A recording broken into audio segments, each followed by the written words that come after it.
Rusia se acaba de disparar en el pie gracias a Occidente, que la había metido en un callejón sin salida donde había solo dos opciones: dispararse solito en el pie o esperar a que en unos meses le dispararan en la sien o en el corazón. Rusia escogió el mal menor y hoy comprenderán por qué. Hace unas horas, Rusia reconoció a las repúblicas de Donetsk y Lugansk su independencia de Ucrania. ¿Qué significa eso? Pues que ahora estas provincias ucranianas, en guerra con el ejército ucraniano desde hace 8 años, han firmado con Rusia acuerdos de amistad, cooperación y asistencia. ¿Qué significa esto? Pues que Rusia puede de ahora en adelante ayudarlos por encima de la mesa en materia militar y económica. Pero de igual manera salta otra pregunta. ¿Por qué Rusia ha reconocido la independencia de estas dos repúblicas que seguramente pocos países reconocerán?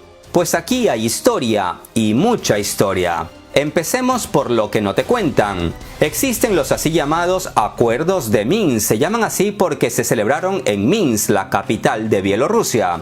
Estos acuerdos fueron firmados por Ucrania, Rusia, Francia y Alemania, a fin de resolver el conflicto ucraniano, que empezó cuando los gobernantes de Donetsk y Lugansk no reconocieron el sangriento golpe de Estado en Ucrania en el 2014, orquestado más que nada por Estados Unidos.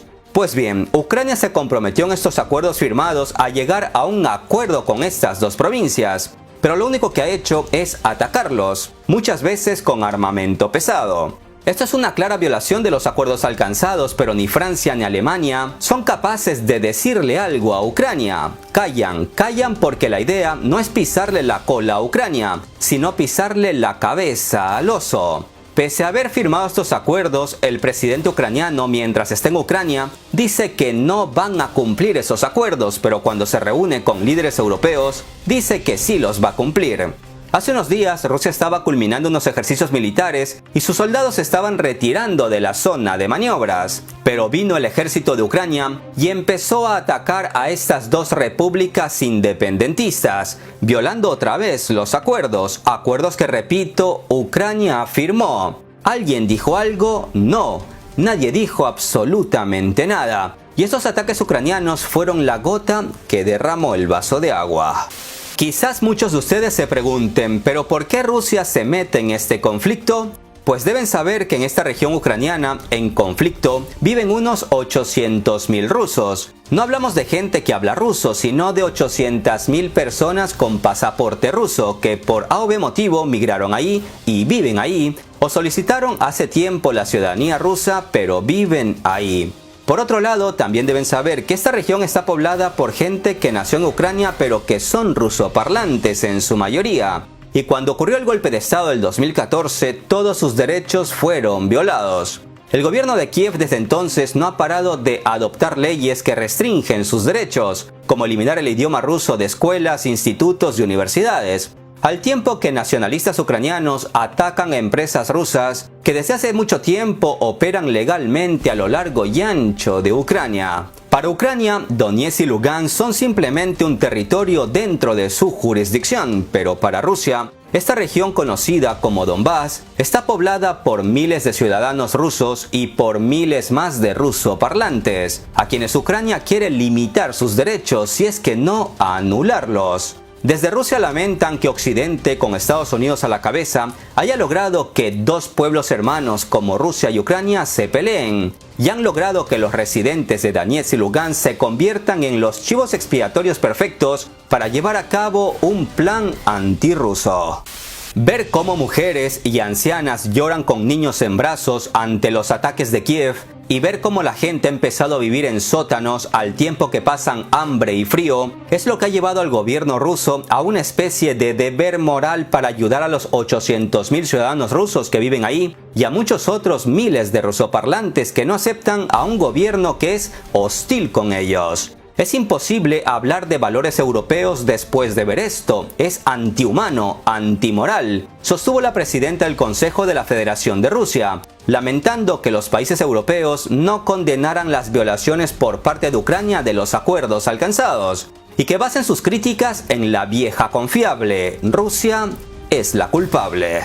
Para que entiendan un poco más el conflicto, me gustaría recordar la anexión de Crimea a Rusia después de un referéndum donde más del 90% estuvo a favor de unir su territorio a Rusia. Como recuerdan, en ese año hubo un golpe de estado sangriento en Kiev, e inmediatamente empieza una ola de medidas que no solo violan los derechos más elementales de los rusoparlantes en Ucrania, sino que también violan su constitución. Como decía, Donetsk y Lugansk nunca aceptaron ese sangriento golpe de estado en el 2014 y Crimea tampoco lo aceptó. Pero la historia de Crimea es diferente. Hace más de 200 años, Catalina la Grande de Rusia, por decreto, aceptó a Crimea en el Imperio Ruso a pedido de los mismos crimeos.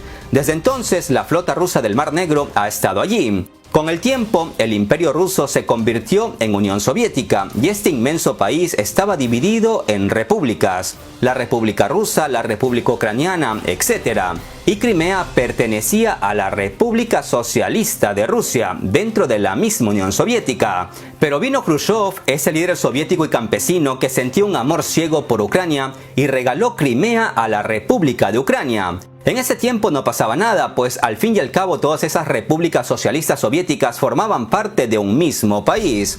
El problema vino después, cuando las 15 repúblicas de la Unión Soviética se dividieron y formaron 15 nuevos países. Y Ucrania, para malestar de los rusos, se quedó con Crimea, donde históricamente han vivido rusos.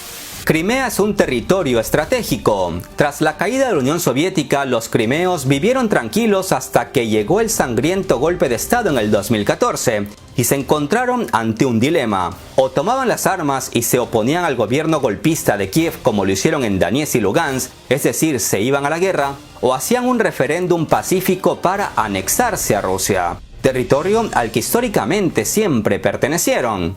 Ellos decidieron irse por la vía pacífica, que además está avalado por el derecho internacional, pues la misma ONU, las Naciones Unidas, reconoce el derecho de los pueblos a la autodeterminación. No fue que Rusia invadió Crimea y se adueñó otra vez de este territorio, no.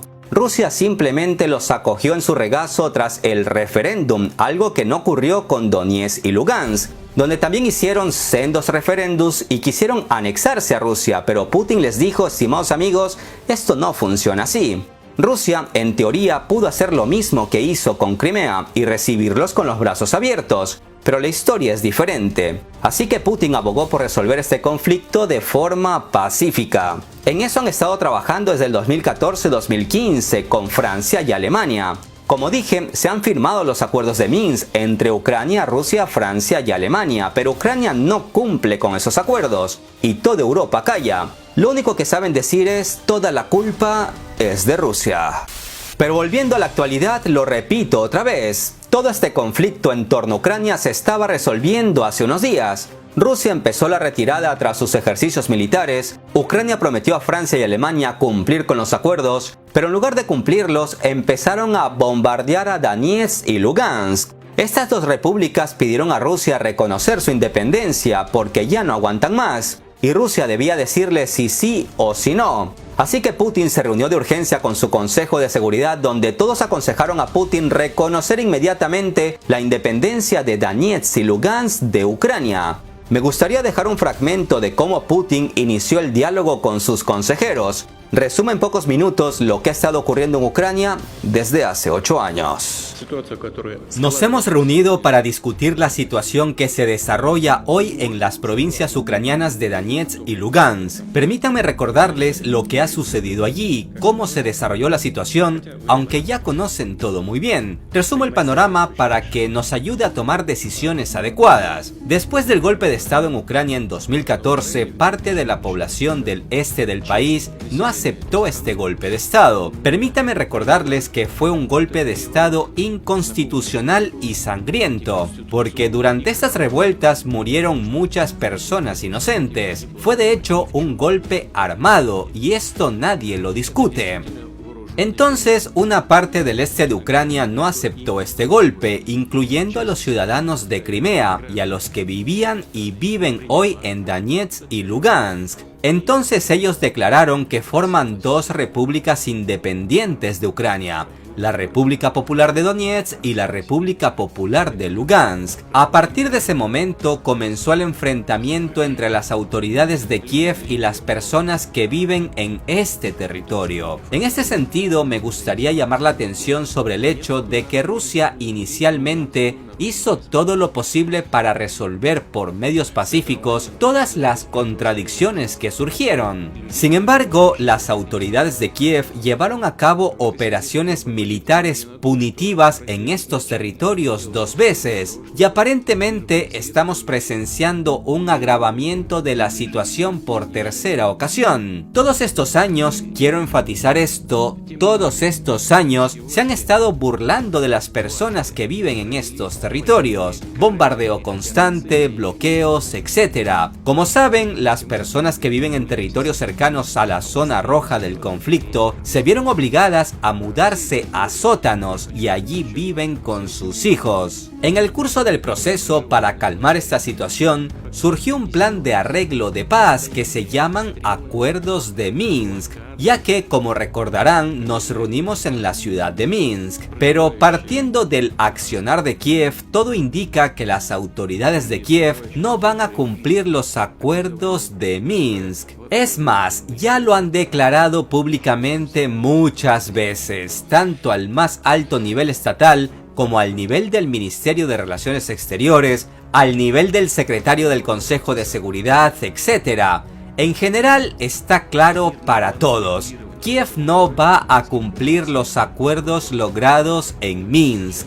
Sin embargo, Rusia ha hecho y sigue haciendo esfuerzos por medios pacíficos para resolver todos los momentos difíciles y trágicos en el desarrollo de los acontecimientos. Pese a todo, seguimos teniendo los mismos problemas. Nuestro objetivo, el objetivo de nuestra reunión de hoy, es escuchar a nuestros colegas y determinar nuestros próximos pasos en esta dirección, teniendo en cuenta los llamamientos a Rusia de los líderes de la República Popular de Donetsk y la República Popular de Lugansk, que nos solicitan reconocer su soberanía.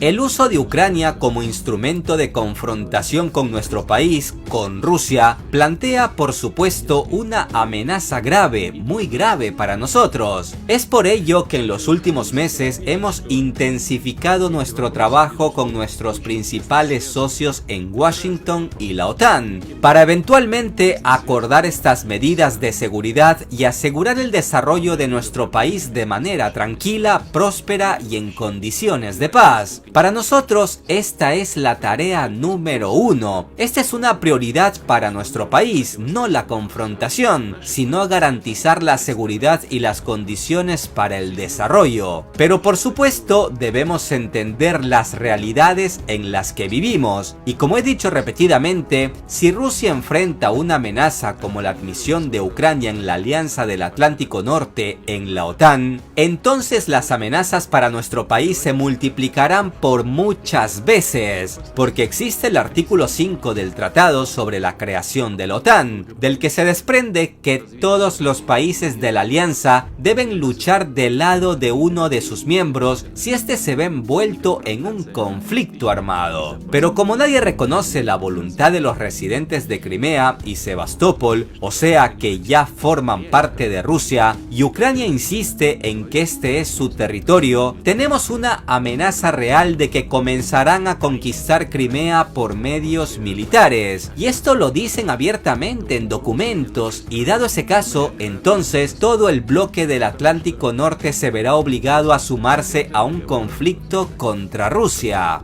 Algunos países de la OTAN están en contra de que Ucrania se convierta en miembro de la alianza. Sin embargo, a pesar de que están en contra, en 2008 en Bucarest firmaron un memorando donde abrían la puerta a Ucrania y Georgia a la OTAN. Cuando les pregunto por qué lo hicieron si supuestamente estaban en contra, no me dan respuesta. Lo hicieron bajo presión de Estados Unidos. Esa es la respuesta. Pero si tomaron una decisión bajo la presión de los Estados Unidos de América, ¿quién nos puede garantizar que no darán otro paso bajo la presión de Estados Unidos? No hay tales garantías. No existen esas garantías en absoluto, porque Estados Unidos renuncia fácilmente a cualquier acuerdo, a cualquier documento que firme. Por eso, al menos algo debería ponerse por escrito y registrarse como un acto jurídico internacional. Pero hasta la fecha, tampoco podemos ponernos de acuerdo con esto. Acto seguido, Putin dio la palabra al ministro de Asuntos Exteriores, al ministro de Defensa, al primer ministro y a otros altos cargos del gobierno. Todos dijeron que Rusia debería reconocer a Donetsk y Lugansk como repúblicas independientes de Ucrania. Para ello citaron innumerables motivos. El tema central es que Rusia le pide a la OTAN no expandirse hacia las fronteras rusas y deje de coquetear con Ucrania para aceptarla en esa alianza militar. Porque si Ucrania llega a formar parte de la OTAN, una guerra entre Rusia y la OTAN está casi garantizada, ya que Ucrania intentará reconquistar Crimea y la OTAN debe cumplir sus propias reglas que rezan que deben meterse en la guerra si un miembro se encuentra en una. Pero en la OTAN no quieren dar garantías de seguridad a Rusia. Que sí, que yo entiendo que un país soberano debe poder tomar sus propias decisiones y que si Ucrania quiere unirse a la OTAN, Rusia no debe por qué meterse. Es verdad, en parte, porque el error de Rusia fue no haber firmado un documento con la OTAN cuando hace 30 años le prometieron no acercarse hacia las fronteras rusas. Fue un grave error no dejar esas promesas por escrito y con sus respectivas firmas. Ahora la OTAN se hace la loca diciendo que nunca prometieron nada y que pueden hacer lo que les plazca en Europa.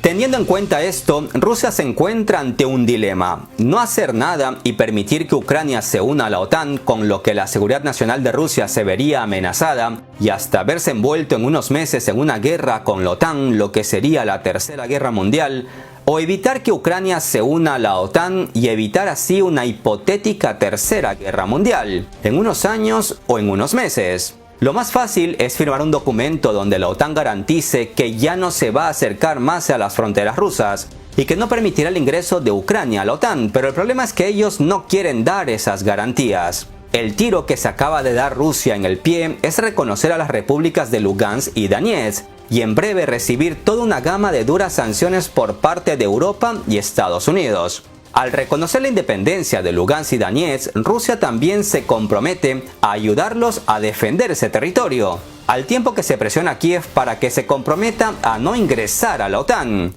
De lo contrario, Lugansk y Donetsk, con el apoyo de Rusia, se lanzarían a Kiev. Eso no lo han dicho, eso yo me lo imagino. Deben comprender, estimados amigos, que si Rusia no hace esto y permite la entrada de Ucrania a la OTAN, estaríamos hablando en unos años de una tercera guerra mundial, si es que no es en unos meses, donde la OTAN dispararía sin piedad al oso y esta vez no sería en el pie. El presidente ruso explicó en 2 minutos al presidente francés Emmanuel Macron la posible guerra que se puede dar entre Rusia y la OTAN. Atentos a sus palabras.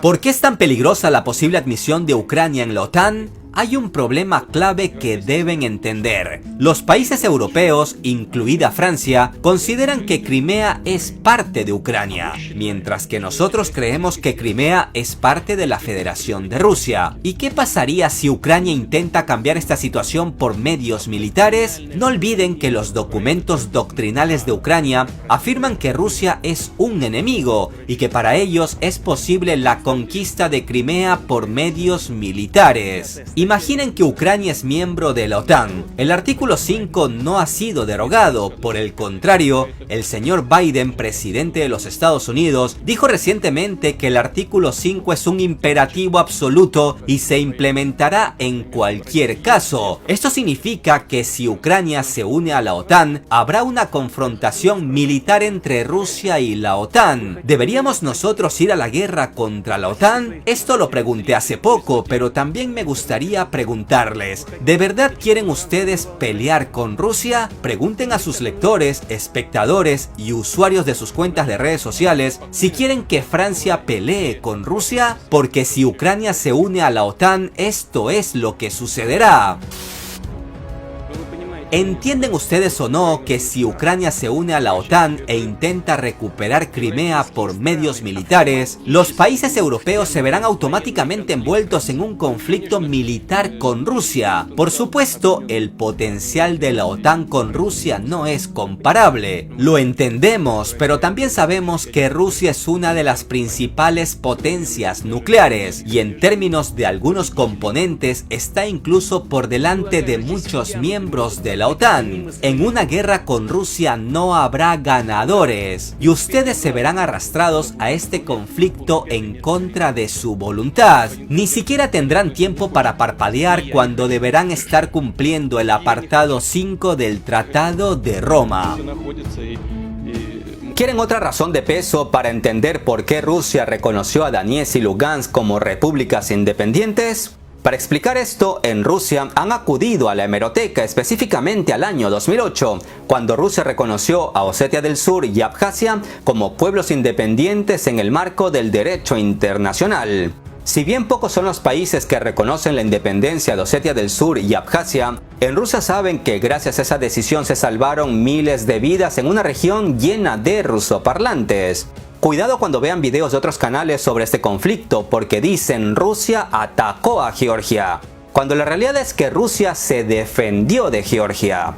Y aunque la situación actual en torno a Ucrania es más compleja y los rusos saben que serán atacados con duras sanciones y bloqueos, consideran un deber moral salvar la integridad no solo de los 800.000 rusos que viven en Donetsk y Lugansk, sino de todos aquellos ucranianos que por cultura e idioma son rusos en realidad. En Rusia saben que la abrumadora presión internacional a la que se verán sometidos es incluso mayor que en el 2008. Pero así como resistieron en el 2008, deberán resistir ahora, porque de lo contrario, el asunto se puede convertir en una guerra a gran escala. Si la OTAN dejara de coquetear con Ucrania y la comunidad internacional obligara a Ucrania a cumplir con los acuerdos que ellos mismos firmaron, todo sería diferente. Pero Estados Unidos es el que siempre presiona. Por otro lado, me gustaría recordar que se deben cumplir dos condiciones para que un país se convierta en miembro de la OTAN. Cumplir con los criterios para ser miembro, que Ucrania no los cumple al encontrarse en medio de un conflicto armado. Y en segundo lugar, el candidato a miembro debe agregar seguridad a la OTAN, algo que tampoco se cumple. Pues lo más seguro es que Ucrania, siendo miembro de la OTAN, decida recuperar Crimea. Y la OTAN se vería inmerso en una guerra con Rusia y esto sería, sin exagerar, la Tercera Guerra Mundial. ¿Acaso usted, estimado amigo, quiere ver eso? Seguramente no, a no ser que usted invierta en compañías militares estadounidenses o sea dueño de una. Solo los que lucran con la guerra desean una. Y ustedes saben de sobra quiénes son los mayores beneficiados en caso de una guerra. En Rusia dicen que jugar al ajedrez con Estados Unidos es como jugar contra una paloma. Camina alrededor del tablero, derriba las piezas, caga por todas partes y luego canta victoria. Mientras que jugar al ajedrez con Europa es como jugar con un niño que ha olvidado las reglas del juego. Afirma haber inventado otras nuevas y luego se enfada cuando nadie quiere jugar con él. Mientras que Ucrania cada vez que juega se encuentra en un Suzguan, que es una posición de ajedrez en la que cualquier movimiento permitido que hagas supone empeorar tu situación y perder. Rusia se ha encontrado ante un dilema: cortar el problema de raíz y evitar la Tercera Guerra Mundial al impedir que Ucrania entre a la OTAN, o permitir que Estados Unidos se vuelva a salir con la suya y en pocos años verse envuelto en un conflicto a gran escala.